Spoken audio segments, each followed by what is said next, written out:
Hello, beautiful soul family, and welcome to Weekly Wisdom and Insights, your home for spiritually guided transformation and empowerment. I am your host, Dearjames, and together with the unseen, spirit, source, and symphony, we look at the current energies, the intuitive wisdom and insights, and we go as guided.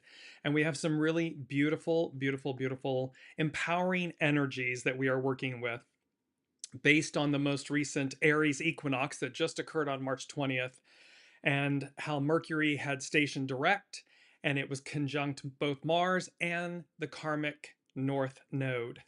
And so we want to jump right in. Welcome, Kiki. Welcome, Alicia. Welcome, Colleen. And let's just jump into the main energy numbers. We have the difficult beginnings, persevere, innocence, open. We have both the creative force and the receptive force, so the divine masculine and the divine feminine, with this orchestration of peace. It's number 11. It's also known as the most intuitive master number. And it's a way to, it's a way through. And so as we look at these energies, the Aries equinox, which is the new year, if you will, the astrological new year, there's this whole aspect of rebirth, renewal. And this one's different. We'll get into that in a minute. And so I want to just jump into our main theme really quickly because it takes us into it, and then we'll backtrack into the astrology.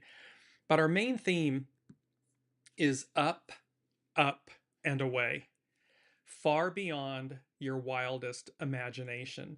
And you see these beautiful, like, crystals, this crystalline formation or energy and this plasma consciousness that we've been talking about.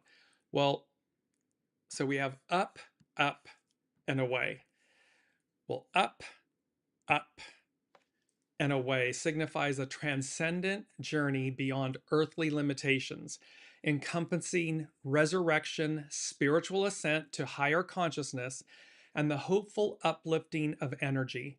It represents breaking free from burdens, gaining a higher perspective, and embracing spiritual freedom or divine intervention, such as in ascension or overcoming challenges. We are leaving the old behind. We're going back to where we began, an octave higher. So there is ascension built in here. There is an overcoming of the past, a releasing of the past, and this kind of transcendent journey. I know on the world stage, it looks like a dumpster fire. I mean, everything's just a dumpster fire. And yet, in the ending is the beginning, in the beginning is the end. And so we have this transcendent journey beyond earthly limitations, encompassing resurrection. So think again, individually, collectively. It's about ascension and divine elevation. In Christian theology, the phrase refers to Master Jesus' ascension, symbolizing a movement into the realm of the divine, which is interpreted as the spirit taking precedence over earthly limitations. This is where we place our soul source connection, our true north, in service. It's forward, it's driving now. And the ego, mind, personality, human comes in concert with it, in service to it, behind it, next to it, behind it, as one. It represents rising above difficulties and burdens, often depicted in a spiritual sense as rising on eagle's wings to gain a higher vantage point. This is eagle medicine that we've had a couple times. Culturally and in popular culture, it signifies maintaining a positive mindset or positive light and moving away from negativity, judgment, and worry. This is about staying calm in the center of the storm. While everything else is raging around us, we stay calm and centered. Peace, it's 11, that way to, that way through, that's peace. In various spiritual traditions, going up, so up, up, and away, going up is linked to the upward movement of energy, such as the Udana, or the rising breath in Hindu tradition, symbolizing spiritual evolution toward higher realms. Going back to where we began, an octave higher. It highlights a paradoxical spiritual growth where acknowledging mistakes or experiencing, quote, falling down is part of a journey upward, resulting in greater wisdom in spiritual journey. It's about learning from our choices, not mistakes, our choices. There are no mistakes. They're all choices. And so when the apostles asked Master Jesus, "Where are we going? Where are we going?" And he said, "You ask where you're going without knowing where you've been." So this highlights this paradoxical spiritual growth where acknowledging mistakes, choices, or experiencing falling down is part of the journey upward, resulting in greater wisdom and spiritual joy. Because you'll see I'm just going to jump to it really quickly. They said, number 6, which denotes spirit and service, the unseen said, "Release me, release my body." It's a song by Agnes, and then they put in parens the sins of the past. So when we're release me, release my body, we're talking about what we've done in the past, where we've been, because we're shedding this, we're letting go of all of it. That was the yin wood snake of last year. Now it's the yang fire horse. So we're looking at this releasing the sins of the past, and they said it's what you do next that matters most or matters more. So it's not about the choices of the past. It's not about reliving them. It is about purifying them, transcending them, um, releasing them. And thus, it's what you do next that matters most and matters more. So we have this up, up, and away, and then far beyond your wildest imagination. Well, far beyond the spiritual phrase, far beyond your wildest imagination, signifies that the universe or the divine has plans, blessings, and power that surpass human comprehension, logic, and expectations. It is a promise that reality can exceed the most optimistic mental pictures or dreams a person can create. The unseen, the divine, the all that is limitless. It has our true north, our highest octave in mind. It's ever present. It is number 5, which denotes change from the unseen. The God, the divine, knows, sees, is everything. And then they said, ain't no sunshine when she's gone. So when the divine is absent in our lives, when God, the divine, the all that is absent, ain't no sunshine when she's gone. And they said, everlasting change hyphen I am. That which is constant, that which is ever changing. So the divine, God, the divine, the all that is everlasting change, and yet I am. It's that which is constant and that which is ever changing. And that the divine knows, sees, and is everything. So it's for us to reconnect. It's how we change. It's that 11, that portal, that gateway, that most intuitive knowing within us that says, see, the divine, the unseen knows and sees and is all. We are that. And so when we allow this everlasting change and the consistency, the constancy of that, we're rooted in a foundation that is formidable. I mean, it's just because it's all changing and all constant. What a beautiful, it's a paradox, and yet it's not, because you can see within the two how congruent, how unified they are. We're ever constant and ever changing. It's only when we step outside of that we lose control, or fall into despair or worry or any of those things, though, any of those shadow elements. And yet when we stand in our I am presence, it is the way, it is the foundation, the mechanism, it's number 5, that we operate, and not only operate but triumph over or through change, because we keep evolving. Everything is evolving and yet ever constant. So continuing on with far beyond your wildest imagination. It serves as a reminder to not limit God and the divine or the universe by human finite constraints. Ego, mind, personality, human.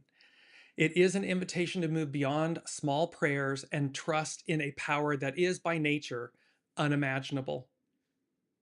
It often refers to the idea that this power is not just distant or external, but actively working within, through us, through the individual, specifically, immeasurably more than all we ask or imagine, according to divine power that is at work within us.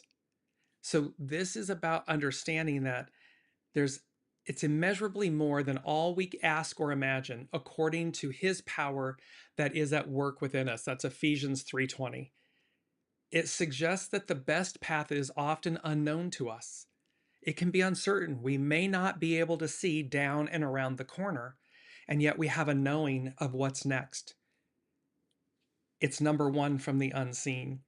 Take the first step towards, quote, your new reality. Just take the first step, then keep stepping. It's about, there's a new reality. We each have a new reality, individually and collectively. This Aries equinox ushers in, because remember, all of the planets, welcome Dr. Sue, all of the planets, which we're going to get to here in a second, I'll show you. Remember, they're moving into Aries.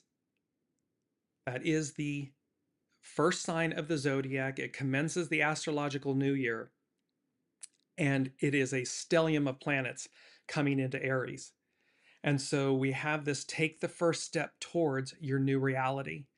Then keep stepping. It's step by step. We don't have to know everything. We're going to, the unseen, the divine, the all that is going to illuminate within us, knowings, awareness.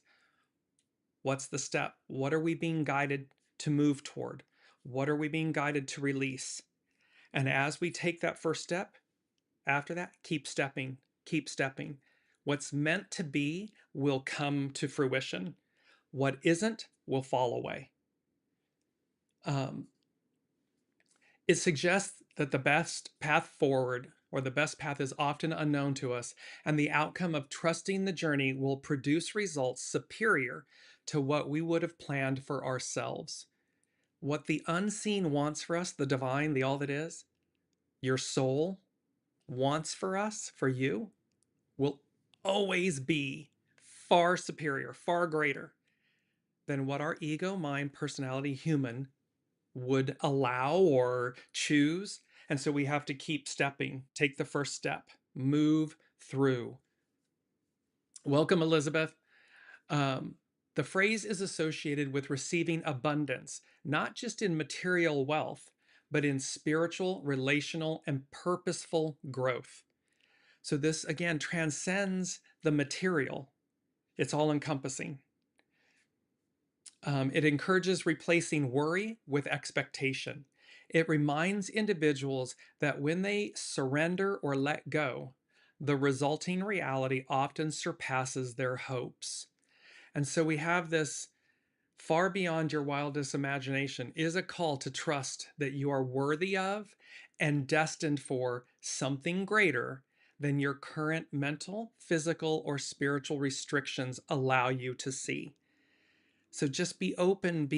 This was from last week where they were talking about be open, listen intently, be open to receive, be ready to act. This is where, because it's about forced growth. So the equinox energies, this massive reset, is forced growth from last week, the dawn of a new day, and this week's energies up, up and away, far beyond your wildest imagination. So let's just take a look really quickly at the astrological wheel for the Aries equinox that occurred on March 20th. And you'll see the mini grand trine. It's on the top left is Uranus.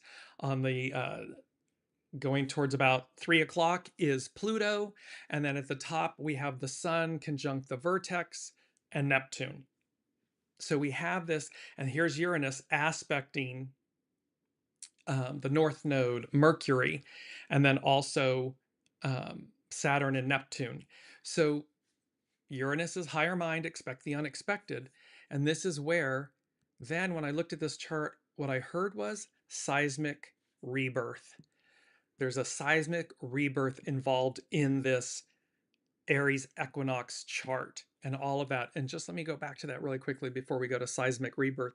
Look at all the planets, the stellium of planets in Aries. You have the sun, you have the vertex, you have Neptune, you have Saturn, you have Venus, you have the moon, you have Chiron, the wounded healer. And soon you'll have Mars and Mercury in Aries as well. So all of this, what is that, 7 right now? There's 7. So you're going to end up with 9. Yes, the moon will move out and so forth, but you're going to have, 9, 10 celestial bodies renewing themselves, moving into the first sign of the zodiac. And remember, this is in concert with the fact that Saturn and Neptune came together at the 0 degrees of Aries. It hasn't happened in 6,000 plus years. There's no recorded history of what happened at that point 6,000 plus years ago. So all of this is culminating, which is speaking to these new beginnings, massive new beginnings, which is why, again, you see the old cleaving and clinging, trying to maintain control and power and manipulation. It's over. As above, so below. And while humankind thinks, oh, I can do this, this, and this, and manipulate and control and, hide and do all these shadowy elements, that higher power is a force beyond all. There is nothing that man can construct that the divine cannot dismantle, wipe away, bring into the light, purify, extract. It's historical, it's biblical fact, truth. So now let's move into seismic rebirth. In a spiritual context, it refers to a profound, often chaotic, and sudden transformation that shatters existing life structures to make way for a more authentic existence. It is a shaking of foundations that destroys old, rigid ways of being. We're just talking about that. Bringing hidden truths and repressed emotions to the surface for deep healing and renewal, deep cleansing. This experience often involves the collapsing of old belief systems. We're watching this happen on the world stage.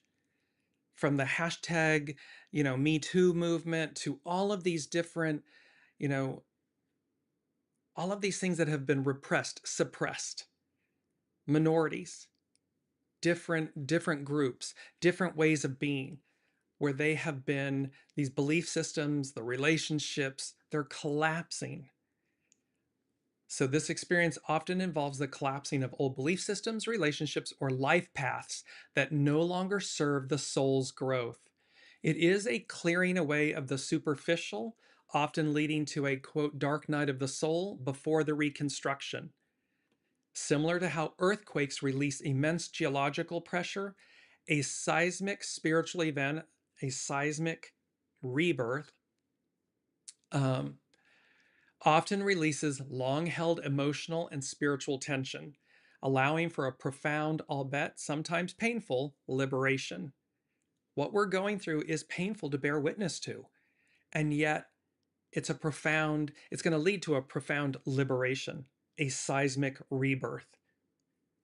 It is often characterized as a moment where the breath of life returns to parts of a person's life that felt dead, dry, or hopeless, causing a rattling and reconnection of scattered parts of the self. The aftermath of this destruction forced growth, forces a move towards radical authenticity, where the individual is forced to rebuild on a firmer foundation. Because we're being asked to look at, again, past choices, not mistakes, choices. Where have we, been in alignment, been on our true north path? Where did we detour? What did we learn from that? And are we choosing in the present moment to align with Source, with God, with the divine, with all that is, that higher octave, to rise up, receive, change, everlasting, ever-present change, and yet that which is constant, the I am, within us and the all that is. So it's often characterized by the scattered parts, and then the aftermath of this destruction forces a move towards radical authenticity, where the individual is forced to rebuild on a firmer foundation, focusing on their true purpose rather than external pressures. This is about what your soul came to do. What did 8 billion souls come to achieve at this moment? And when we break that down, what did each one of us, what did our soul come to do? Many traditions view this shaking as a divine defibrillator, where the spirit shakes a person's heart to force it to wake up, heal, and beat with renewed passion. So again, this is all about the masks, the identities, the labels, the scripts, the stories, the material possessions. All of those things are set decoration. They are not who we are individually, collectively. Who are we absent all of those things? And so this seismic rebirth, this zero Aries point with Saturn and Neptune in 6,000 plus years, all the planets moving. I mean, think of the orchestration that it takes for everything like a Swiss timepiece to go click, click, click, click, click. It's intentional. It's everlasting change, and yet it's constant. It's divine. It's divinely orchestrated. And so as above, so below. So let's move into our mantra. I am a great light. And this is true of who we are, individually, collectively, as a species, as divine beings. I am a great light. It signifies embodying divine truth, hope, and spiritual enlightenment, acting as a beacon that dispels darkness, ignorance, and despair. It reflects a transformative spiritual power to illuminate, guide, and bring salvation to oneself and others, representing a connection to higher consciousness and divine presence. It signifies that a person embodies divine knowledge, clarity, and truth, divine purity, rather than just merely observing it. We are this. We are divine knowledge. We are divine clarity. We are divine truth. We are divine purity. We don't merely observe it. We are it. We embody it. Based on prophetic texts like Isaiah 9:2, this represents hope, joy, hope in dark times, and the arrival of a transformative force amid despair and hopelessness. The light acts as a guiding force to lead oneself or others out of confusion, spiritual blindness, and/or wrong choices, less than choices. Similar to the biblical concept where followers become, quote, the light in the Lord, it's Ephesians 5:8, this means radiating the goodness, the compassion, and the love of the Creator to the world. We reflect back. So when we embody our divinity, that light radiates and we reflect it outward, and thereby it's being transmitted out, and in reciprocity, we receive it back. This light is often considered a grace or gift from God, from the divine, brought to humanity despite their mistakes, meaning despite their choices, and symbolizing unconditional love. It is to identify as a great light.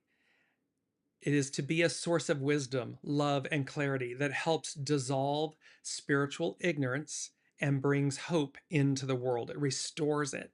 So there's also often this, let me just bring it back up. I am a great light.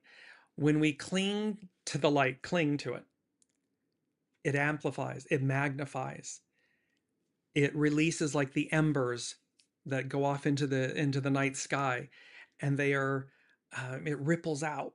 And so it is to remember the purity of who we are, the divinity of who we are. Because Number 2 from the unseen, they said, shake, rattle, and roll. It's time to rumba.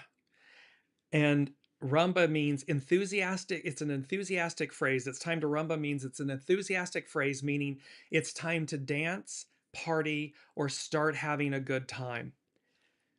We're bearing witness to the collapse of the Piscean patriarchal era. It's painful to endure, to go through, to bear witness to, and yet there's light at the end of the tunnel. There's that 11. There is internal peace and wisdom, divinity. There is this light. I am a great light.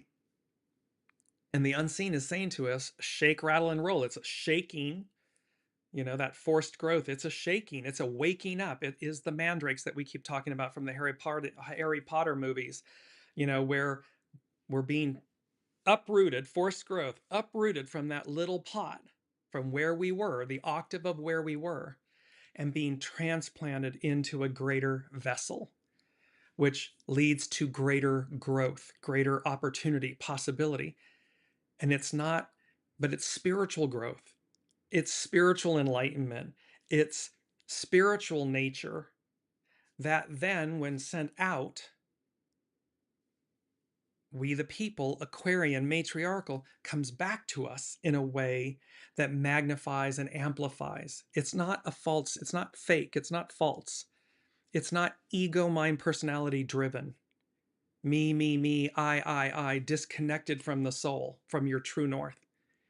It's in alignment and harmony, in service to it.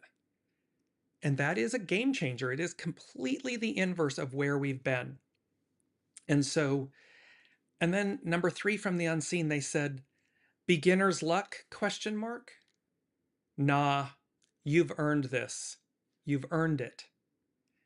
Your, quote, hard work and dedication pay off. Well, this is about strength. In the tarot, the strength card, it's about having courage. It's about taming our wild nature, taming the ego, mind, personality, human, to reach the soul self, to lead with it. And then this is about the 6 of Wands. And we had this in a few shows back, and they're bringing it back. The unseen is bringing it back to us to say, see, beginner's luck? Nah, you've earned this. You've earned it. Your hard work and dedication pay off. The 6 of Wands, this is from tarot.com. Cue the applause. The 6 of Wands is a card of recognition, success, and walking the walk after you've done the work. This isn't just about winning. It's about being seen as victorious. You've fought through the noise, hello 5 of Wands, and now you're reaping the rewards, the validation, the celebration, the momentum. Whether it's public praise or a private win that finally feels like enough, this card tells you to own it, enjoy it, and then keep going. See, this is take that first step towards your new reality, then keep stepping. Upright, the 6 of Wands signals achievement, confidence, and well-deserved recognition.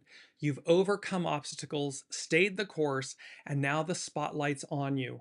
People are noticing your impact, so let them. This card is also a reminder to celebrate your wins instead of rushing past them. You earned this. Take the mic. The most recognized version of the 6 of Wands is a full-on victory parade, and the symbolism makes it loud and clear. A central figure rides a white horse, think purity of purpose, authenticity, with a laurel wreath on their head, and another tied to their wand, both classic emblems of triumph, success, and recognition. This person isn't alone either. The crowd in the background isn't just for show. It symbolizes community, unity, validation, and the moment when your private efforts get public applause. The upright wand among 5 others echoes the rise from the previous struggle, the rise from the Piscean patriarchal octave era. This card's imagery says, you made it. They see it, and yes, you deserve it. We deserve this moment. We deserve this triumph. It's not beginner's luck. It's not happenstance. We've endured. We've put in the effort. We've shown up. We've emptied our vessel. We've honed and polished our stone. We've faced our choices. We've looked at ourselves. And we're actively choosing to be in the moment, to be in flow with this extraordinary change. The I am within us, the divinity, the light. I am a great light. And it's recognized. People see it. It's like, oh, I'll have what you're having. I'll have what they're having. I want that. And the more we radiate it, like fireflies, like embers, it's our beautiful mantra. I am a great light. Shine your light. Let people see your divinity, your authenticity, your purity, which is, your surrender, meaning your divine empowerment. Because what you're surrendering to is your soul, yourself. It's not an external white flag giving up. And while we're talking about that, let's go right to it. It's Channing Nicholas. This is her weekly issue number 108. You can't win if you give up. This week writes us a reality check. On Wednesday, today, the sun links up with Saturn, the planet of discipline, in a clarifying cazimi. That's when the planet, is in the heart of the sun, and asks us to take responsibility for our actions, for our choices, and to be clear about what is none of our business. Most importantly, this is an opportunity to recommit to your growth and long-term goals. Think legacy, not insta results. So this isn't checkers, it's chess. This is legacy, not instant gratification. When Venus, the planet of love, connects with Chiron, the wounded healer, on Thursday, old wounds could resurface and feelings might get hurt. But it's not for nothing. When we pay attention to our pain points, we are more likely to get to the root of the issue. A symptom is never where to stop. So again, as things are being churned up, remember this is that seismic rebirth, that shaking of the roots, the mandrakes being transplanted. It's about renewal. Don't stop at the surface, at the pain point. Take a deeper look, because of course, without an irritant, a grain of sand in an oyster, there's never a pearl. It's the irritant that creates the pearl. So, or the pain point. The symptom is never where to stop. Now let's move to our key word. I want to go into that as well. Keyword is dimension. And this is all about, when this word popped up, there was two. There was the word responsibility, which we've had before, keyword responsibility, and then the word dimension. And dimension is a measurable extent of some kind, such as length, breadth, depth, or height. It's an extension in one direction, a measurement in space. Spiritually, dimension is a layer of consciousness or a state of awareness beyond the physical 3D world that focuses on inner growth, energy, and connection to a higher purpose. It's your true north. It is that aspect of ourselves, and it signifies moving from ego-driven material reality, 3D, to a more interconnected, intuitive, there's the 11 piece, intuitive and elevated state, a 5D state. And so there's this aspect about what the unseen is saying is recognize the dimensionality, the dimension to all of us, individually and collectively, not just the universe that we live in, the dimension of the universe, but the dimension within ourselves, these fractals of light. It represents the depth, the breadth, the height of who we are. It's extraordinary. Each one is infinitely unique. And when we harness that, I am a great light, when we harness that, it's a game changer. And yet we, humans, we tend to just, stay in that ego, mind, personality, human aspect of ourselves instead of the divinity of ourselves, the unity, the oneness, which is extraordinary. It's not ordinary, it's extraordinary. And so this is this time. I mean, this is a massive reset. Up, up, and away, far beyond your wildest imagination. Take the first step towards your new reality, then keep stepping, keep walking, keep taking the steps. Shake, rattle, and roll. It's time to rumba. Beginner's luck? Nah, you've earned this. You've earned it. Your hard work and dedication pay off. It's that Six of Wands. And it is, I just want to go back here quickly. It is the Strength card. It's taming the beast. And the lion doesn't have to roar. The lion is. The sun is at the back here. The sun and the moon are lit up together. There's that divine masculine, divine feminine together. The one and the two. In harmony, in unity. The Six of Wands. It's about the Three of Wands, where the seeds we've planted, the ships are coming in. In the tarot, this is, you've put it out there. Well, this isn't beginner's luck. You've earned it. And so this is the ships coming in. It has to do with accelerated advance, where it's going to move faster and faster and faster. There may be tower moments because this is seismic rebirth. And remember, the tower moments don't have to be quote unquote negative. Tower moments can be quantum leaps of faith. I mean, they can be positive. What does it all culminate and lead to? The sun. It's the happiest card in the tarot deck. This is renewal, rebirth. This is purity, the white horse. This is that radiating, and look at the sun. It's a feminine face on the sun. Release me, release my body, the sins of the past. It's what you do next that matters most, matters more. And God, the divine, knows, sees, is everything. Ain't no sunshine when she's gone. Everlasting change, I am. That which is constant, that which is ever changing. So there's this aspect, you know, because that beautiful image that we had where the beginning is near from the imaginary foundation. Here's the rubble of where we've been. Here's all the goo, the past choices, all of these things, individually, collectively. It looks like a dumpster fire. But what's on the other side?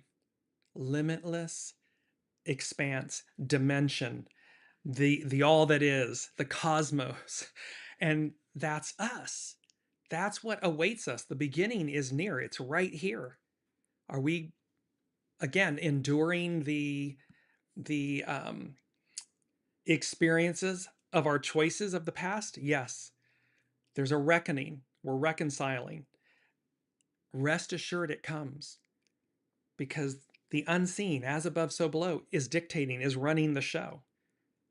There may be humans amongst us that think they are. And, you know, God, the divine, they're just laughing. They're like, you're so cute. Yes, you're playing your divine role for everyone. But that doesn't mean that, you know, through sleight of hand and all of this trickery and foolery and goo of the past, because history and religion teaches us that less than, that trickery and foolery is dealt with. It's extrapolated. And that which is good, not perfect, good, remains, goes on, ascends, rises to the next octave. Now let's move to, and I just want to bring in this quote. Fate is strange. It's a quote by Emily Rada from The Golden Door. Fate is strange, and our destinies can be shaped by very small decisions. See, it's take that first step towards your new reality. Then keep stepping. It doesn't have to be massive, big changes sometimes. It's simply that our destinies can be shaped by very small decisions. One step in front of the next, building upon, in alignment with soul source connection, your soul. And now we're going to go to moon omens. And they're speaking about the new astrological year, a moment of rebirth, seismic rebirth. As the last sign of the zodiac wheel, Pisces represents the cosmic womb, the place where we all come from and where we are headed, the in-between threshold moments, and the transition between one cycle to another. Pisces season is a time of year focused on allowing what is meant to end to dissolve, going inward and starting to gestate the seeds of a new chapter, Three of Wands, the seeds that we planted, to gestate the seeds of a new chapter while completing the current one. So we've just completed Pisces season. When the sun leaves the mystical waters of Pisces to enter the cardinal fire sign of Aries and kick off a new astrological year, the collective atmosphere shifts from reflection, introspection, and closure toward action, risk-taking, and new beginnings. As the first sign of the zodiac, Aries symbolizes the moment of birth, the cut of the umbilical cord, the spark of new life. I am a great light. And the emergence of individual consciousness out of the collective ocean. Through Aries, we emerge into the world as separate beings, and we are asked to honor our individuality by following our desires and forging our unique path. It's about following what the soul came to do. When we talk about what's my purpose, what's my passion, it's to listen to the soul. The soul will speak when we listen. It's speaking all the time, but when we listen, we hear it. Listen intently. Be open to receive. Be ready to act. The sun's ingress into Aries is a symbolic and energetic moment of rebirth and renewal. This event marks the start of a new evolutionary cycle and brings renewed momentum and life force. The beginning of the new astrological year encourages a more direct and active approach to life and represents an invitation to move forward, take new risks, and dare to create what you have been dreaming of creating. Even small actions taken, see, small steps, even small actions taken these days help us set the tone for the weeks and months and year ahead. So there's this aspect of, again, it's just take the first step. It is that beautiful quote, fate is strange. And our destinies can be shaped by very small decisions, one step upon the other, upon the other, upon the other, building this very beautiful, new, strong foundation because it's authentic, it's pure, it's connected to source, your soul source connection, true north. Now let's look at 747, the number 747. Spiritually, the angel number signifies that you are on the right path, aligning with your soul's higher purpose and supported by divine forces, urging a balance between material focus and spiritual growth. This is an incredibly powerful number. It represents profound personal transformation, encouraging the release of old habits to embrace positive, new opportunities and connections. It's about letting go of who we were, the who, what, where, place, all that stuff, the goo, the past, to receive the present future. It is the yang fire horse that's being guided. It knows what to do and where to go. Scene 747 is a sign from the universe that you are guided and loved, prompting you to trust the divine plan during times of change. It acts as a prompt to shift focus from solely financial or material goals to nurturing your inner spirit and spiritual life. This number frequently appears when you are meant to embrace a significant life shift or new opportunities, often regarding personal growth. 747 is auspicious for fostering connections with like-minded individuals and deepening existing relationships. In some contexts, it can suggest a need to look past false appearances, the masks, the identities, the labels, the scripts, the stories. So it's to look past false appearances and avoid self-deception in difficult times. This number serves as a reminder to pursue your dreams without letting circumstances hold you back. So this is 747. I mean, think of it, it's like it was the largest plane, a 747. It's big. It's big energy. It's powerful energy. And it's about powerful change, powerful transformation. Um, all of this is underlined by number 4 from the unseen. 4 is foundational. Ain't no mountain high enough, ain't no valley low enough, ain't no river wide enough to keep me from you. It's made famous by Diana Ross, Tammy Terrell, that this is the unseen, the divine. The all that is saying there's nothing that keeps me from getting to you. So that being true, and knowing where we've been, past choices, past decisions, it's simply to say, let me align with the divine. Welcome, Olivia. Let me align with the divine, because there's nothing that's not seen. God, the divine knows, sees, is everything. So there's no fooling the unseen, God, the divine, and there's no hiding from the divine. So align with it, align with the divine. See where it takes you. Number 7 from the unseen is, where there's a will, a divine will, your soul. Where there's a will, a divine will, there's a way. Exclamation point. So, and it's 7 is, the completion, the foundation, the fulfillment of God's word. And so we have this, when we align with it,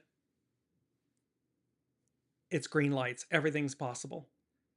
Anything is possible.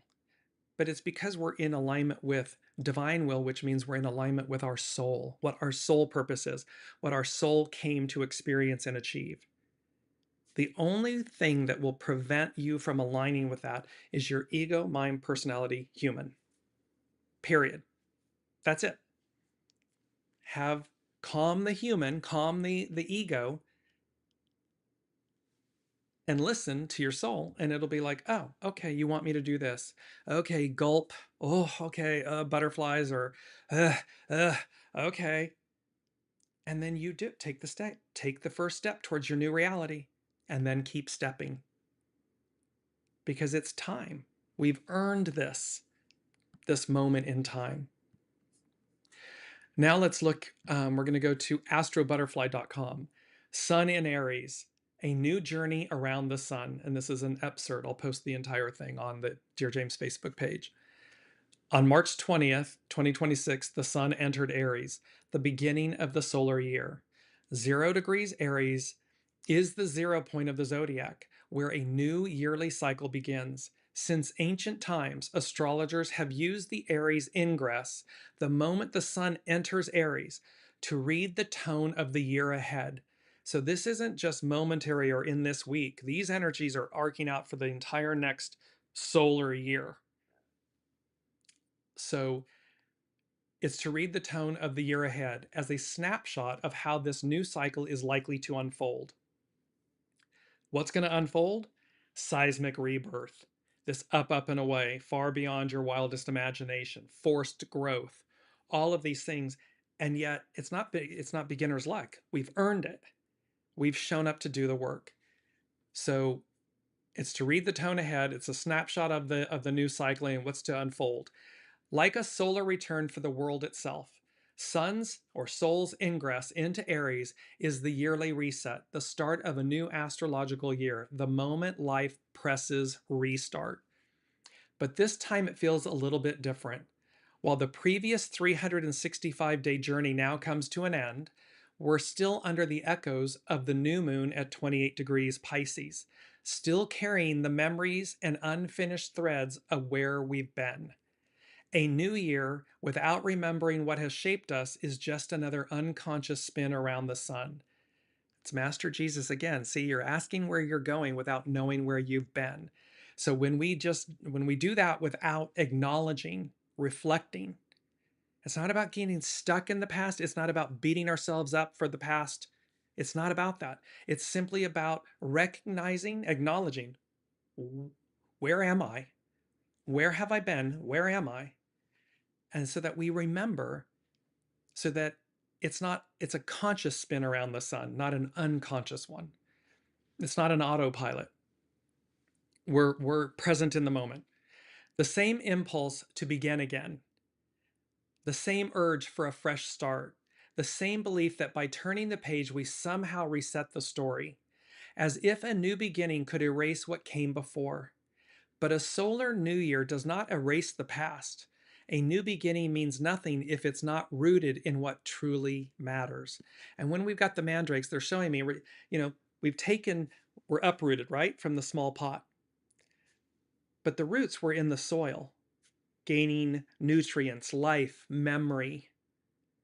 And then they're transplanted into the new larger pot, new soil. But the vibration, the energetic memory and vibration of where we were transfers with us. And that's that beautiful release me, release my body, the sins of the past. It's what you do next that matters most, that matters more. We are not defined by the past. Allow your past to refine you, not define you. We take that information, we take those choices, and we allow it to refine us. So that in the new pot, in the new, we're making new choices, higher octave choices, better choices. Astrologybutterfly.com, astrobutterfly.com. Soon after the new astrological year starts and the world presses the reset button once again, in the same rhythm as it has always done, something unexpected happens. Mercury turns direct. And this is not the usual Mercury station.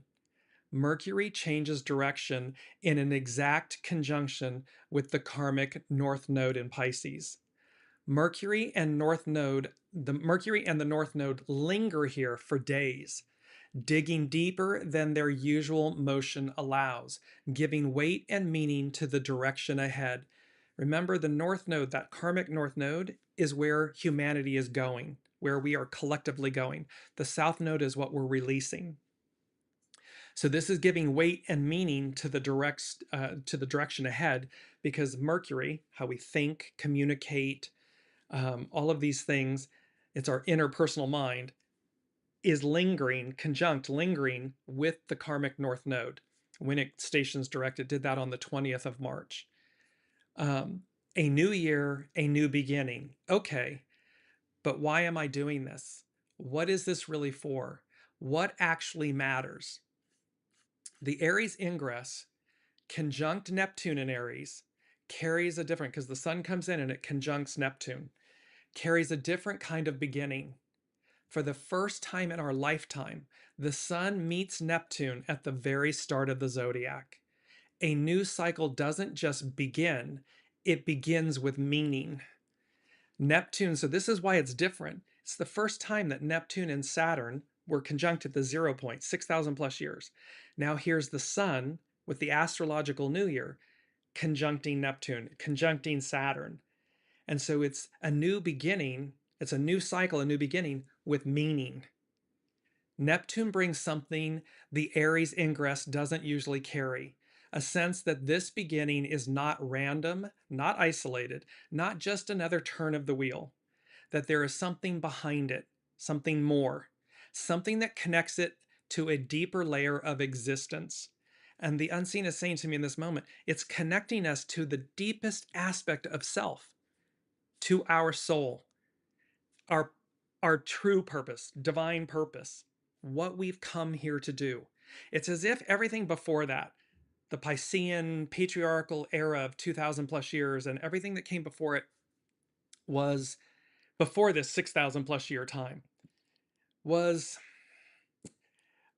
set decoration, like it was rehearsal. It was rehearsal for this moment. This moment, it's showtime. Now it's live. This was all just dress rehearsal. Now we're here, matriarchal, Aquarian, higher octave. It's the real show, the real play. This was all rehearsal. The highest potential of this alignment is a remembering of something fundamental, that the very fact that we are here in flesh and bones means something. This is the first time in our lifetime when we step into a new cycle, not only with momentum, but with a sense of direction that comes from something beyond us. It's our soul, the divine, moving through us, divine will. Where there's a will, a divine will, there's a way. With Chiron conjunct Eris at 24 degrees Aries, the point where it hurts meets the part of us that refuses to stay quiet about it. What we've tolerated, minimized, or explained away is no longer something we can ignore. We can no longer pretend it doesn't matter. This was that whole, it's all going to come at us, full force, full frontal, and we can't be the ostrich that buries our head in the sand. It's not possible. God knows, sees, is everything. Ain't no sunshine when she's gone. So this is about facing this change and the I am presence, octave, energy that we are.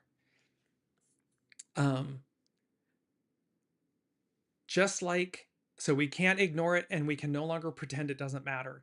Just like Eris exposed the hypocrisy of the gods, restoring cosmic order with the golden apple, we too can flip the script and stand up for what is true. Because nothing, no conditioning, no story we've been living by can withstand the power of truth once we stop turning away from it. Well, this is what we were talking about earlier in the show. There's nothing that the unseen isn't, can't see, doesn't know. There's nothing that can withstand the power of truth, the power of the divine. Nothing. So it doesn't matter if you think you're just the sneakiest little, smartest person in the room. There's someone far smarter, far more pure that's going to tower moments. It's the tower, and that can be a positive aspect or it can be a negative one. The energy of it, meaning how it comes, how do we deal with it? How do we receive it? So are we in the flow, in the alignment of the purity, the authenticity of this moment of ourselves? Because there's no turning away from it. astrobutterfly.com. When the sun crosses the 0 degrees Aries Rubicon, and when you cross the Rubicon, there's no going back. We are invited, and last week they said, and why would you? Why would you want to? We are invited to ask not what's new, what do I want to manifest? What's the next shiny thing to chase? But what it is beyond all this that truly calls me. It's beyond the ego, mind, personality, human, the material aspects.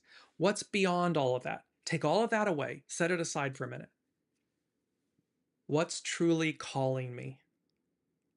And then align with that. Take the first step and then keep stepping. Sun at 0 Aries is an invitation to fuse with the origin and let that fusion spark something inside of us that feels both personal and connected to something greater. A direction that already knows where it's going. See, we don't have to know everything. We just have to choose to be in alignment with it, to let go of the past, let it go, release it, and then be in the alignment with it. Let that fusion spark something inside us that feels both personal and connected to something greater, a direction that already knows where it's going. Your soul knows all. We know little. For the first time, stepping into 0 no longer feels like we're thrown into the wild, fighting for survival, but like something we belong to. It's a knowing. It's a truth, and it's a trust in the fact of that knowing. We may not know everything. We don't have to know everything. The human wants to know. The ego wants to know. But the soul already knows. So it's just trusting the soul. Take the step. Take the next step. Keep stepping. This is perhaps the first time when we begin to feel drawn, not just driven. When the new journey feels a little bit different. Not the same loop repeating itself under the same old exhausted expectations. And when something larger begins to hold us, The question is no longer where we're going, but what has always felt true, even before we had the words for it.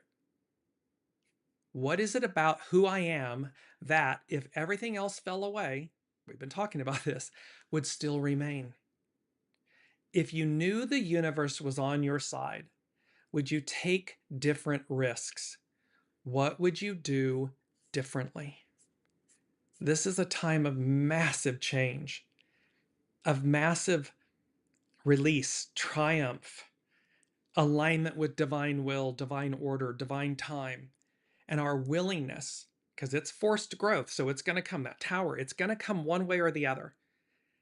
It's far better to be in alignment, have a positive tower moment, allowing change to be that catalyst that leaps you forward in ways that you, quantum leaps, you couldn't imagine it, than to resist, to cling, and get whacked by the cosmic 2x4. Because what your soul said it would do, what it came to do, is going to happen. There are various ways that the same soul path, if you will, can come about in different ways. The root of what your soul came to do will be experienced. The higher hand, God, the divine, the all that is, as above, so below, it's in charge. It's the host. It's the master weaver. We are the guests. We are the co-creators, the co-manifestors. And we're to use our beautiful, I am a great light. We're to use our divinity in service to this higher octave of all that is.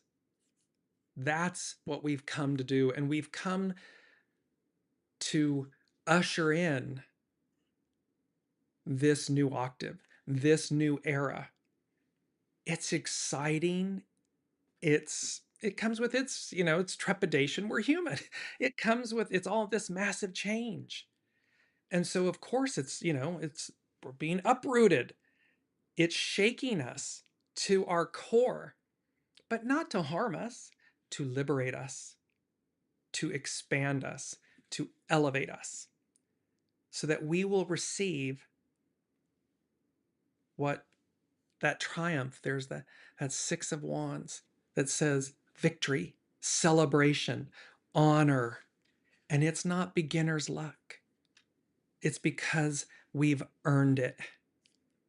It's because our hard work and our dedication paid off and pays off. And it's our ships coming in. They're coming in. It's accelerated advance. And it's about the sun. How we get there is choice. It's the tower. Is it a positive tower? Is it a negative tower? But it's choice. That's where we are. That's how we end. Well, we begin. We end the astrological year and we begin the astrological year. And like astrobutterfly.com is talking about, this isn't just a normal reset, new astrological year. There's nothing about 2026 and this astrological new year and this Aries equinox that is ordinary or the same old, same old. It's not. And it's up to us to choose a higher octave and how we align with that. So until next week, be well, be kind. Sue is saying, so awesome. I get what you're saying. I am working on it. It is overdone and it just needs to stop, and it continues. But what is done to me does not refine me. Exactly. It does not. Allow your life choices, your life experiences and everything to refine you, not define you. And just take the first step towards your new reality and then keep stepping. We've earned this moment. And I'm so excited to see where it all leads us and takes us. So be well, be kind, be in alignment. Be in alignment with the divine, your divine soul source connection. And we will see you next week.